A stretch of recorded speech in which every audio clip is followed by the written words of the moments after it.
Well, Thanksgiving only a few days away and maybe turkey's not your thing. How about pork tenderloin or maybe even just a dinner idea? Well, here is Erika Schlick with a tasty recipe.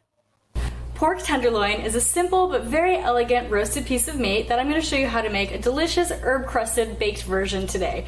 And I've got my pork loin that's here in a baking dish, and I've gone ahead and just kind of set that aside for now, and we're going to go ahead and make the herb crust. And I have a 1/4 cup of olive oil here, and we're going to be adding 2 tablespoons of fresh lemon juice. I have the zest of 1 lemon, the same one I got my juice from, and I have 1 teaspoon of garlic powder. I have 1 teaspoon of onion powder, and I have 1 teaspoon of sea salt as well. And we're gonna go ahead and just whisk this and get this all combined. And now we're gonna start putting together our herb crust. And I have 1 bunch of parsley here, and I've used my food processor to go ahead and chop that. And I have a 1/4 cup of fresh rosemary that I'm gonna go ahead and mix in there. And we have 1 tablespoon of fresh thyme.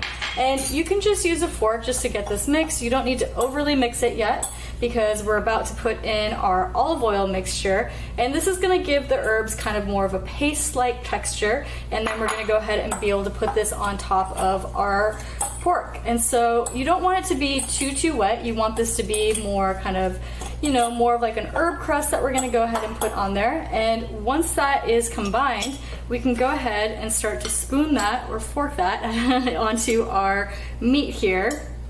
And I like to kind of pour it on and then use the fork to press it. You can use a spoon as well, whatever you prefer.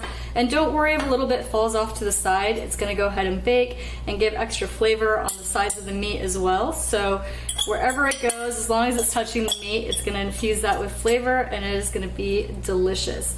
So that is it. Our pork is now crusted, and we're gonna go ahead and put this in the oven at 350 degrees.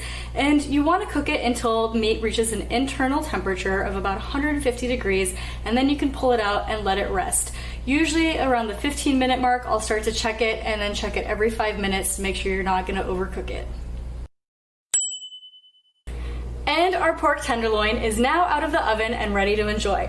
I recommend serving it with a roasted vegetable like a roasted carrot that I have on my blog, and you can also serve it with some sauteed greens. It goes perfectly, especially with that herb crust. So you can get this recipe on my website. It's thetrailtohealth.com, and you can also find other healthy and delicious recipes in my cookbook, Wandering Palate, which is available on my website and Amazon as well.